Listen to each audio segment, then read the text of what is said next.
So our next speaker, Tammy Horn-Potter, she and I have known each other for a long time, and I apologize. But yes, she has an amazing story as well. And she has been an author for many years, and we have one of her most recent book, What I Do I Must, over here on this about a person's journey. So I was asked when I walked in this morning, 7:45, if I pray. And I looked at the person who asked, and I said, quietly, every day. In fact, there are 3 types of prayers that I thought you may want to know about.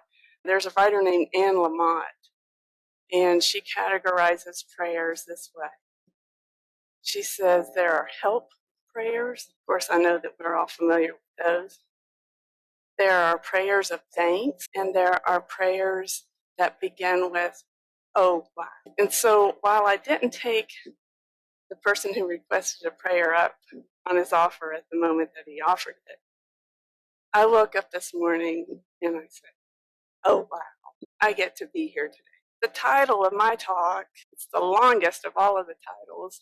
Jerry mentioned AI root. So he had a prayer, and it went, oh, Lord, help. That's probably my favorite prayer of all. First of all, I don't have much to do to remember it, right? But if you went on a tour yesterday, Mr. Graziano led my tour. He was talking about what the company is going through right now, right? There are labor shortages.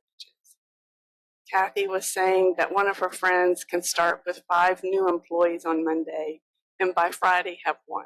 There are supply chain issues right now. And if you were to listen to the news, you would think that this is the first time that the United States ever had supply chain issues.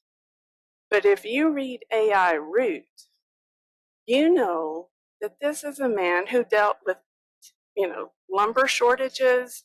He had issues with things arriving on time. The post office would get stuck somewhere, so all of his bees would die. I mean, we're talking, this is 19th century. This is nothing new. Immigration issues. I mean, at one point, half of his staff spoke different languages. One of his chief engineers was German. One woman who benefited from AI Root's perseverance was the woman who became his bookbinder, Jane Cole, a survivor of domestic abuse, divorced in the 19th century. And she went to AI Root and she stayed with him for 40 years as his employee. Diseases. I mean, one reason that she even worked for the AI Root factory was that another person became ill and died. Well, so pandemics then are nothing new. So the past is not even past is not my quote. This is William Faulkner. But I think of it a lot. And it's one of the reasons why I wanted to just kind of pull those together a little bit. So my presentation is probably a little different than the others that you'll hear today.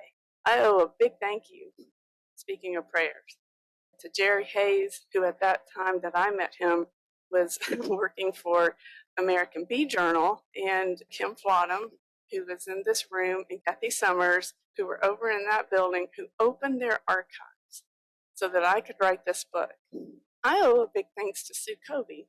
At the time, I was struggling as a one-year academic at a college. I won't mention names. And they had told me in February, I guess it was, when it was like 10 degrees outside, that they weren't going to renew my one-year contract. And I have a fatal flaw. I don't tend to cry. I look like an Irish drunk. And so I do the worst thing, which is I get angry. And I went into my office and I picked up the phone. She had been so helpful with my book. And I called you and I said, I need a place where I can learn queen production. It has to be in the tropics. I have to pay my mortgage.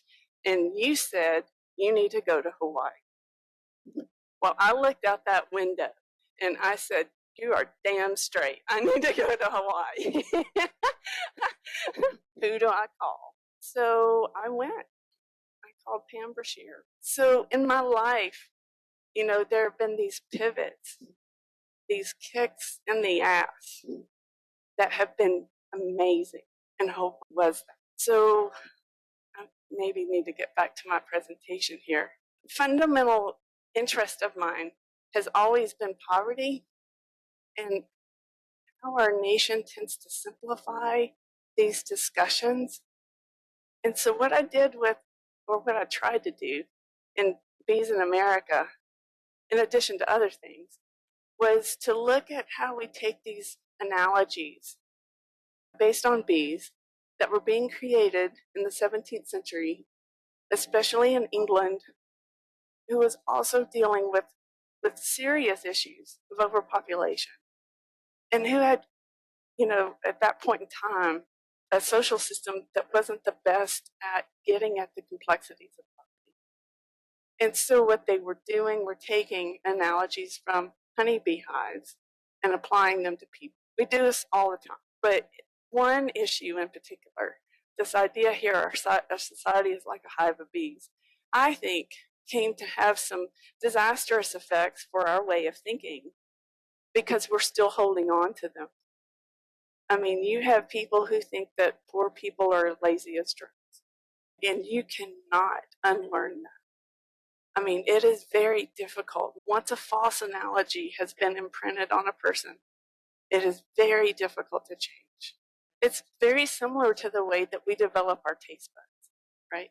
If you grow up from a very young age having access to good food, right, your taste buds get imprinted with what a fresh tomato should taste like, or a fresh apple.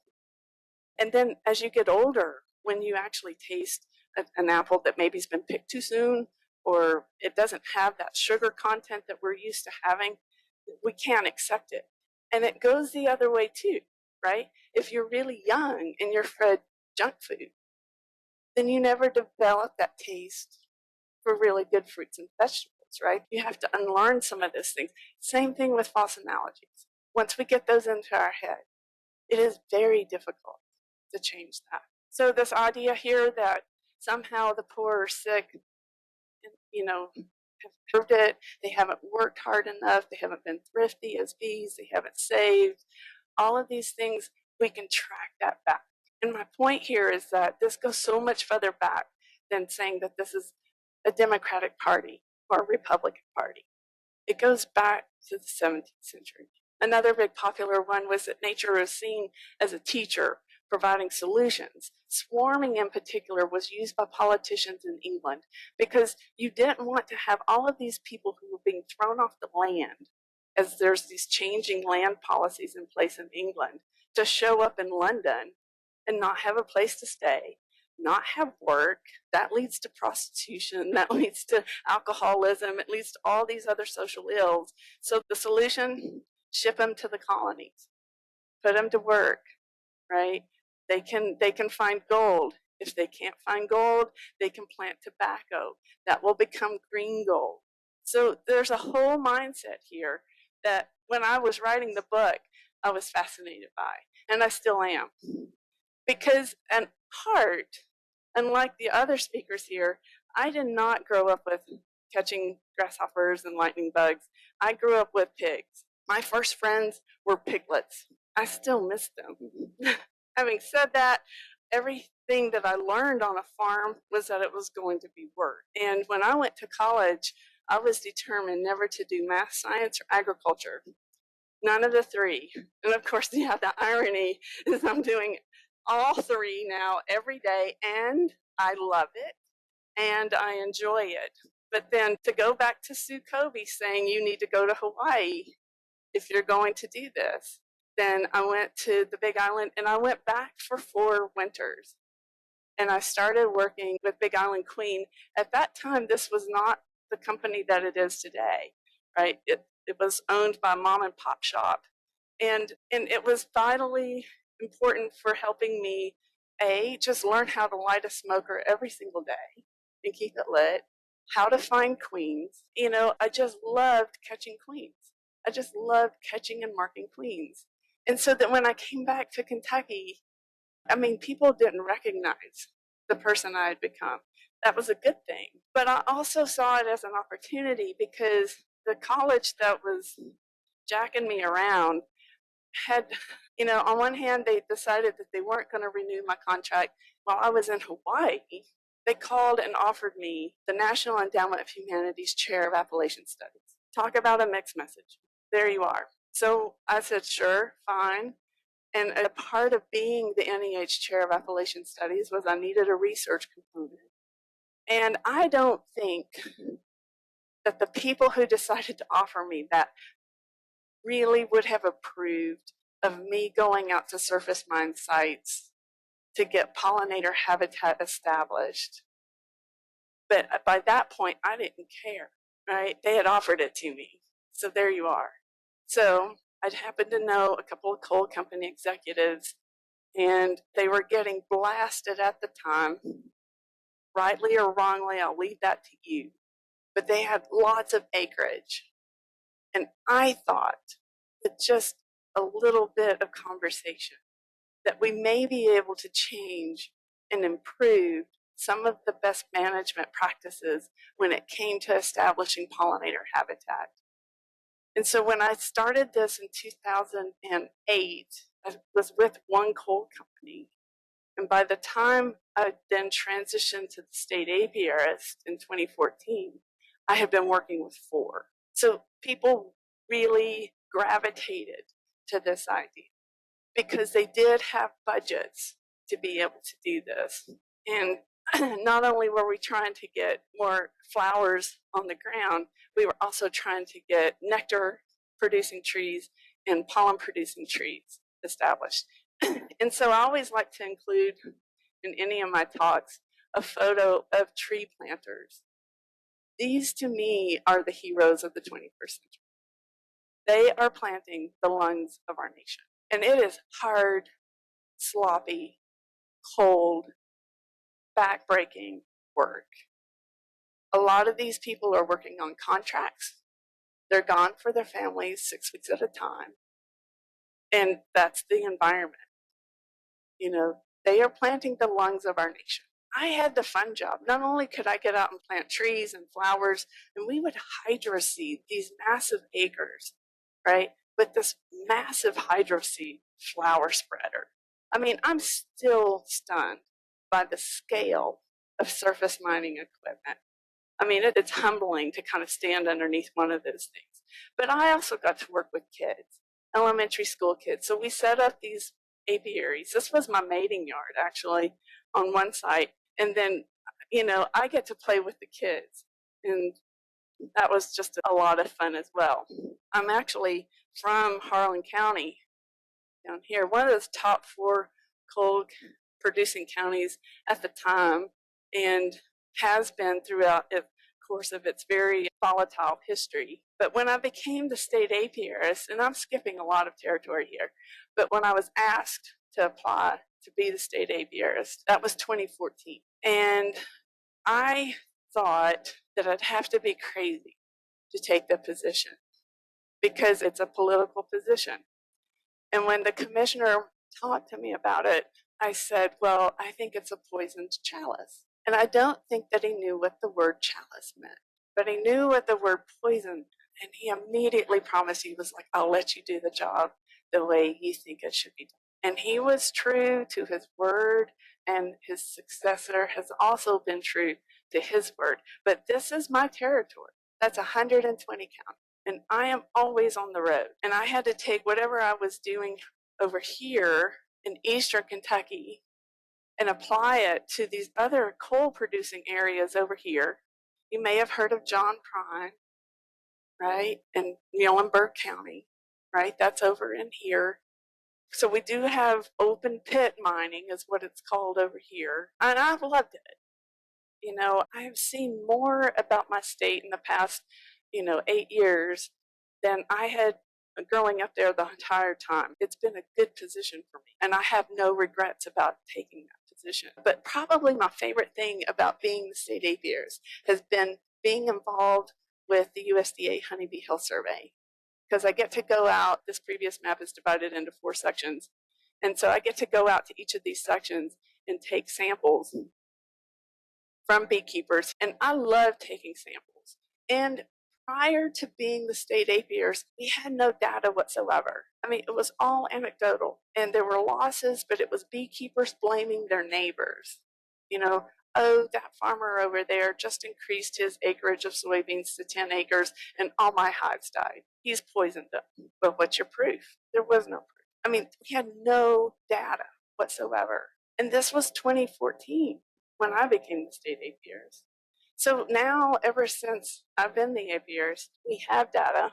Going back to 2015 was the first year I could get it. I think that the Commissioner of Agriculture, the one that I currently work for, was cognizant that it being the 21st century, that he really needed to step up for beekeepers in a way that previous commissioners had not. So he allowed me to do a managed pollinator protection plan. We were able to get a communication tool so that farmers could communicate with beekeepers when they were applying certain types of products. That's been successful. We have this data. We learned a lot more about how to sample alcohol washes and things like that. Honeybee Health Coalition has been awesome. Project Apis M has been wonderful. They just surpassed $10 million in terms of research funding. So we seem to be gaining some ground on a lot of this research data so that beekeepers now can at least see their own roles in terms of trying to keep their bees healthier. And there's less of this, my neighbor killed my bees. And that's what I was facing when I walked into this role, was a lot of people calling me up, wanting me to go, police the soybean growers and the corn growers and all these others, and without any knowledge of what's going on inside the hive. They didn't have mite population numbers. They hadn't sampled their bees. Some of them don't believe in treatment. There was absolutely no data on the beekeeper's perspective. I think we've changed the nature of how we have conversations in our state, but it's taken a lot of work because, unlike Barb, I don't have a county inspector system, right? I am the only one that gets called out to do a lot of these inspections. And so, like I said, I'm on the road a lot. Now, I wanted to mention some data here, economic data, that I think is very interesting. And now it's 10 years old. And I guess the USDA, starting in 2010, they wanted to track how they were distributing their funding to farmers. And they were aware that women were being left out of this equation, or that there was an inequity in how USDA funding was being distributed between men and women. So in 2012, they published this data, and what they learned from their efforts was that women on average, women farmers, and we're not talking about women dairy cattle farmers, women soybean farmers, and beekeepers and things like that. There's just one great big umbrella. Women farmers, on average, earned $36,000 compared to their male counterparts. And this is 2012, mind you, so it's 10 years old. And their male counterparts were earning, on average, $150,000.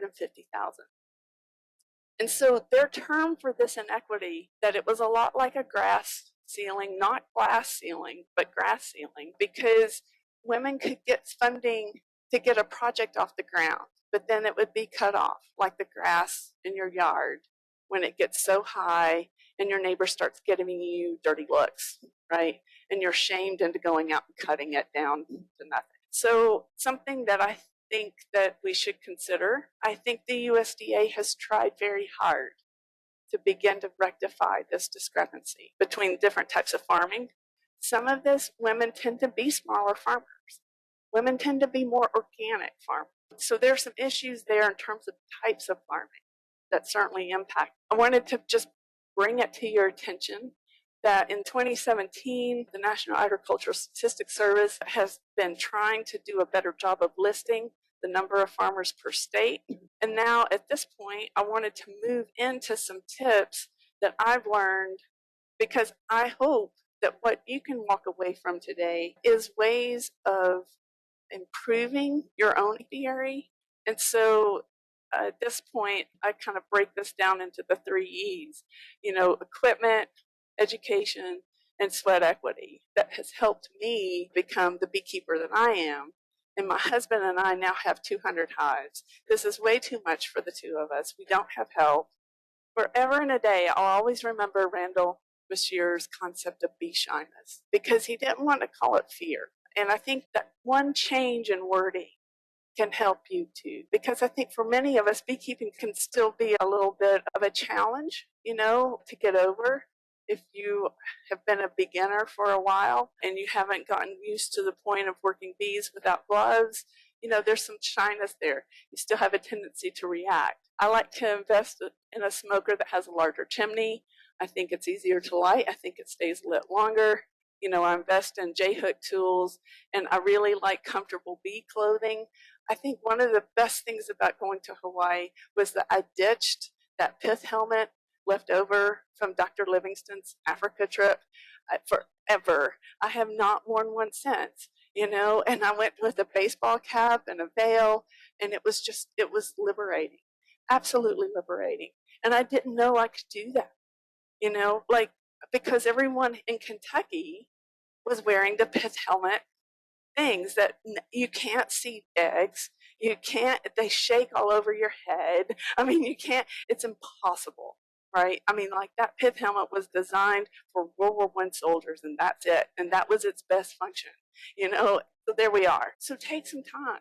I mean, maybe it's that. Maybe that's what you take away from today's lecture is to ditch the damn pith helmet and get on with it. I mean, find something that works for you. My husband, who had never been a beekeeper, who when Jerry asked my husband, at that point we're engaged, I already have the ring on my hand, so are you going to keep bees? And Doug is like, well, no. And of course, I lied. Whenever he asked if he had to keep bees, well, no, of course you don't have to keep bees, I mean, you're just marrying the state apiarist. Whatever gave you that crazy idea, No, he fell for it. On our honeymoon, he's learning how to light a smoker, right? We're out at that yard that I showed you with these kids, and he's learning how to light a smoker. So he has 1 year of married life with all of the woodenware, those 10 frame deeps that elementary schools give to me after they decide that this style of equipment will not work as an education hive. They call me, right? These are my orphans, right? Because adults don't want to go in them even, right? Teachers don't get paid over the summer to take care of the educational hives. So I give them 3 years and they call me. Well, my husband had 1 year and said, we're not doing this. So he's converted the majority of our hives to polystyrene. Now, he has an ace up his sleeve, and that is that he does have an architectural background. He can design he makes our own inner covers, he makes our own bottom boards, because he thinks that the ones that are produced by the company are too cheap. But that has made a big difference for our operation. And I encourage you to think about that too. Like, don't think just because everyone else has 10 frame deeps that that's what you have to have. That's just not the case. And then one of my most successful beekeepers has all of his hives in nooks, and he just supers them all year long. That's it. No other type of structure. So also leave that for you to think about. And then a crucial part of our success has been catching swarms. And we don't buy any packages whatsoever. I think that they're from the devil. I am told that this video was going to work. Is that right? Now, my father-in-law took this, and I'm not wearing gloves. We catch 30 swarms at least a year doing this. This is 3-inch PVC pipe, right? So you need a cap. And this was, I think, $7, one of the big box stores. You take a pair of post hole diggers and then anchor this, but this will keep water. Now then, you need something sturdier than a mimosa branch, which was all I had in my backyard. So a good Austrian pine bough. And then what we do is take a queen cage and a cotton ball, and we spray that cotton ball with a lure, Nasonex pheromone, and lemongrass oil. And remember that lemongrass oil can also be a repellent, so make sure that you don't use too much of that. And then we just take a paper clip and just tie this to the very top there. Like I said, this is all I had in my backyard, but you want something sturdy, because when you get a big swarm, then we have a field cam, and sometimes it'll just bring the whole thing down.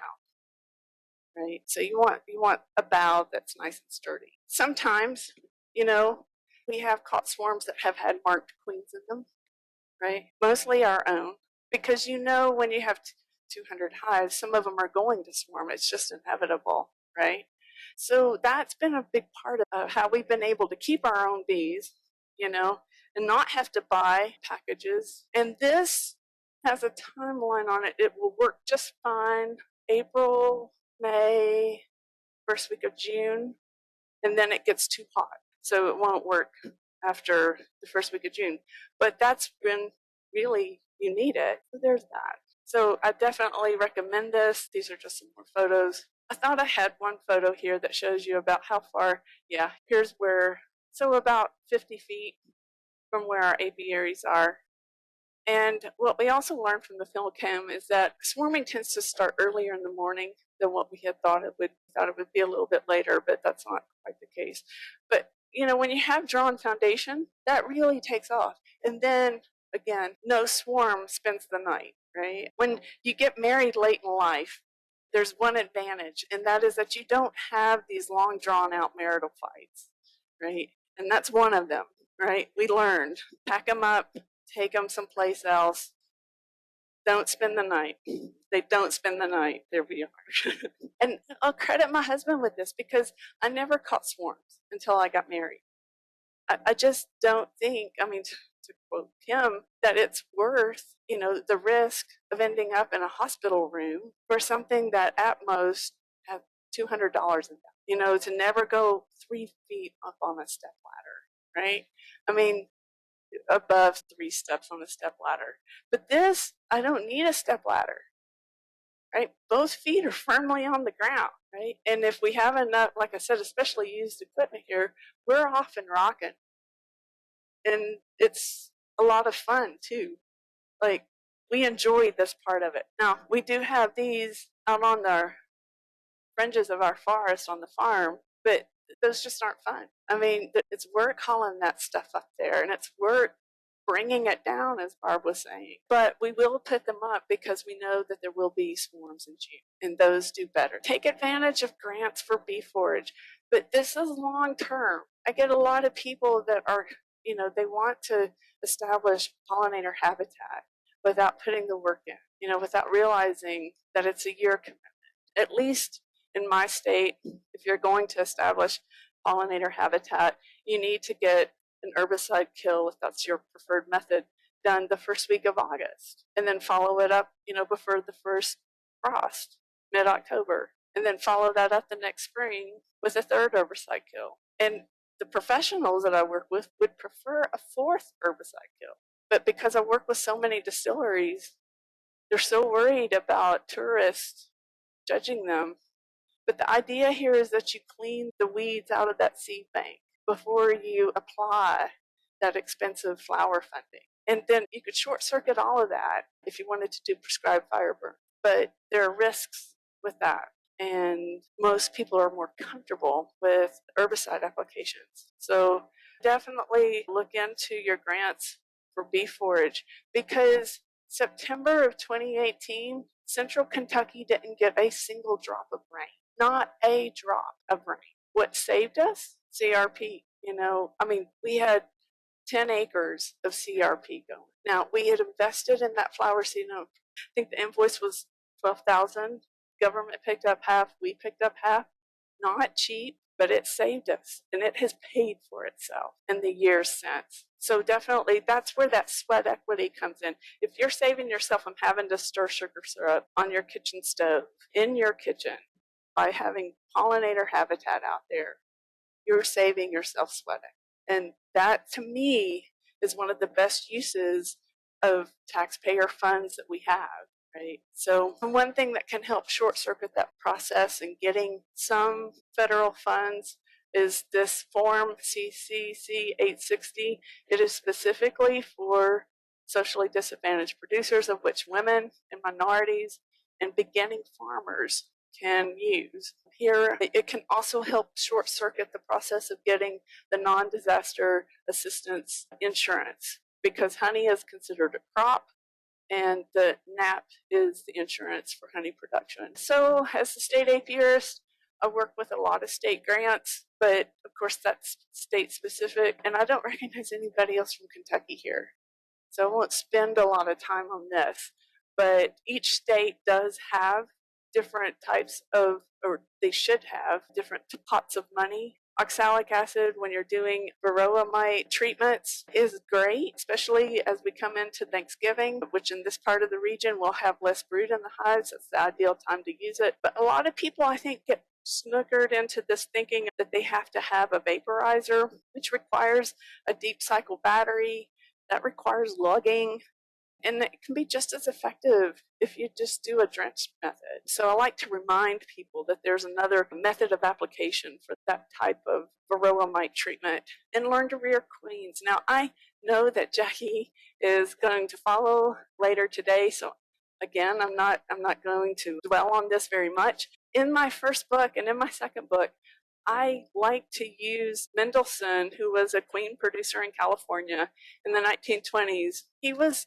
adamant that only women would do the queens. You know, the men could do the honey production. They could schlep the honey boxes. But when it came to his queens, he only wanted women working with them. And I love this picture for all kinds of women. I say that those are my cover girls. And then to me, it really helps if you can find queens in your hives. And so I like to tell people to practice on nooks because there's a much smaller population. It's easier to find. This time of year, even, I think it's a good time to practice finding queens, because as they go into winter cluster, you have less bees to deal with. It's a good time to practice marking them. That way you can tell if something has happened to them through the winter time. So this, I think, is about a 7-minute video.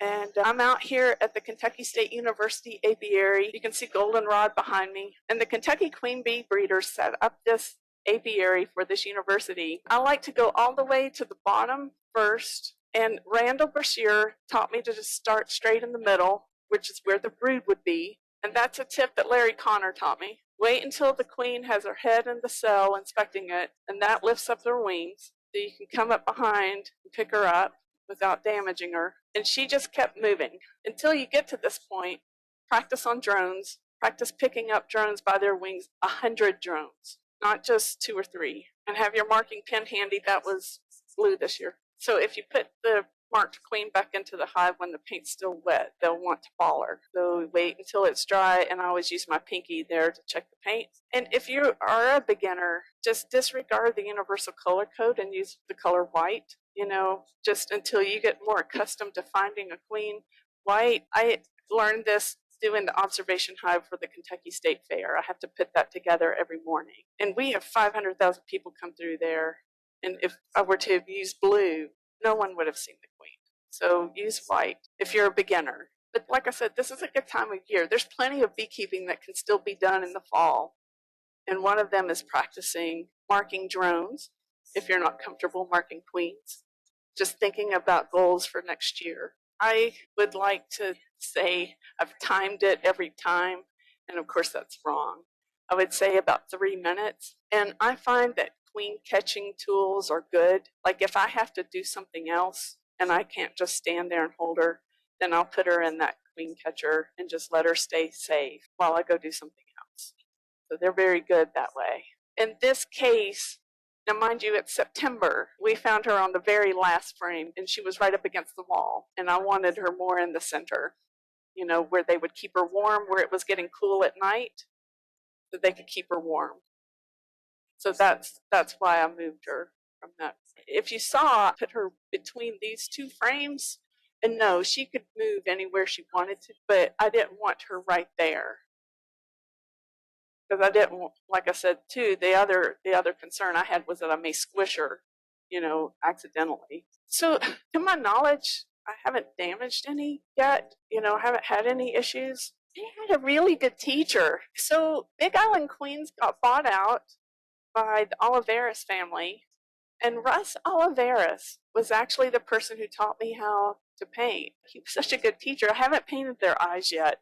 I mean, gosh knows that's a mistake out there in the universe waiting to happen, I'm sure. But he was a good teacher, you know. And of course, he was my boss, you know. So I really didn't want to make that mistake. I made other mistakes. With some of my beginners, as the state apiarist, I would have paid that $3 just to help them get through that learning curve, right? Because they call me and they want me to find her, which I typically can, but it fits the purpose. So this is just a review, and I think if you have your recording, you can read this on your own. Obviously, you don't want to go into your hives if it's colder than 55 Fahrenheit, but I'd also like to remind people that February is a good time to check a hive, and if you've marked her in September the year prior, then it's much easier to find her. Again, you're talking about the winter cluster. You don't have those numbers. I think for me, one of the things that I learned when I was in Hawaii was to use very little smoke to find a queen. I always smoke my hands to neutralize those chemicals I could be wearing. The sunlight and the smoke cause the queen to seek shelter in dark places in the corners, so really try to refrain from that if possible. And then I always go to the bottom super first, and then if she's not there, I know where she's not. And then I can go to the other supers. And then I thought to end just some more reminders. You know, sometimes you can find two queens. It's a good reminder that there's not always just one queen in a hive. You can find two if you're looking very carefully, and I've seen that twice since I've been the state apiarist. Sometimes she does have her head in a cell, so this will be the only thing that you see, right? Again, sunlight can drive them down. She's right here, you know, because she's going to seek shelter. She's going to want to find those darker places. And then I love this one that Tucka B posted on Facebook. She gave me permission to use this, where in flight, you know, they're landing on this smoker because there she is emitting her pheromone. I kind of like Sue in the sense that I followed bees wherever they took me. And so I went to South Africa, wanted to get an interview with Leanne Davis for my second book, which was all about women and bees. It's called Beekeeping. It came out in 2012. Leanne Davis really taught me. I mean, she was worth the price of a plane ticket to Africa in terms of not being afraid of hot hives. That it's important to smoke your hives about 30 minutes before going into them. Not heavy, but consistently, lightly, and space hives further apart. Don't keep bees on timber frames. You know, work hives once. You know, those timber frames, they're long poles, and beekeepers will keep like 10 frames. Landscaping timbers. These are your timber frames that, well, like I said, the only use I've ever seen for them is that beekeepers will put 10 hives on them. It's one contained unit. So when you start working here at the beginning, you know, all of those vibrations that you're creating, by the time you get to the hive here, they're waiting for you. They are angry. So now we keep all of our hives on self-standing CMUs, concrete blocks. And then sometimes if you need to requeen an angry hive because it's just so difficult to work that you don't want to go into it, you need to requeen it, and you just want to keep your time short there. But you know, you need to find the eggs, then just put queen excluders between your supers, and then go back and find your eggs like 2 days later. So if it's a hot hive, if it's an angry defensive hive, it's been my experience that I learned in South Africa was that they have time to slurp up honey in the honey crop. Not just that, but that you also neutralize those chemicals that you're wearing. You know, that toothpaste that you brush your teeth with, the shampoo that you wash your hair with, the detergents that you wash your clothes in, that smoke can help neutralize all of those chemicals that you are wearing as you go into that hive, which in and of itself is a collection of chemicals. And it can also neutralize your alarm pheromones. Because I think for some beekeepers that I see, they get their smoker lit and they just go directly into the hive, right? I mean, they're not really giving those bees time to slurp up nectar and honey crop. They're just getting it lit and diving straight in. You know, they don't smoke their hands, right? They don't smoke their clothes. It's just a tip, you know. I mean, it may not work in every single case, but it seems to work certainly for me. Now, where I shut up. I want to follow on the heels of Sue Kobe and Maggie. Apimondia is going to be in Chile next year. I strongly encourage you to go if your finances can allow. Apimondia is just a mind-blowing experience. You know, I love Buenos Aires. You'll learn something every time you go to something like that. And like I said, don't be intimidated. I think sometimes as women, we think twice if it's a Latin American country and or a country where we're not fluent in the language. You know, I found Buenos Aires to be very welcoming and managed to get around safely. And like I said, you know, it was just well worth the price of the plane ticket. Thank you very much.